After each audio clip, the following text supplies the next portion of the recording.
તો હાલો દોસ્તો, જય મા મેરડી, મારા જીવના રામ રામ બધા મિત્રોને. તો આપણે કીધું તો આગલા વિડીયોમાં કે આપણે ભવાની માતાના મંદિરના દર્શન કરાવીશું. તો બધા દર્શન કરો અને માતાજીને પૂજા લાગીને પ્રાર્થના કરીએ કે બધાને હરાવાના કરે.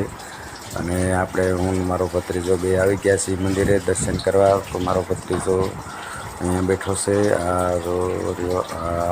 ક્યાં ગયો પછી એને જોવાનું જોવે છે કોઈ ગાડી કે પૂરી દરિયાકાંઠે હાકે છે એ જોવે છે. તો પછી હવે એ જોવે છે એટલે આપણે જવું જોઈશે દરિયાએ, કેમ કે એને જોવે છે. હા, એ કહે છે કે દરિયે છે ગાડી હાલે એ મારે હાંકવી છે, તો જવું છે. હવે જઈશું. વહી ગઈ છે આમ બાજુમાંથી એટલે દેખાશે નહીં. સારું, તો હવે આપણે જઈશું, દરિયે જવું છે. અને ચાલો તો આગળ વધી અને ચાલો જો તો ભત્રીજાને ગાડીનું ભાડે લઈને હકાવીએ છીએ. એ બાને એને ગાડી આવડી જાય. ગાડી આવડતી નથી, આપણે ગાડી શીખવાડવાની છે, એનો વિડીયો બનાવવાનો છે.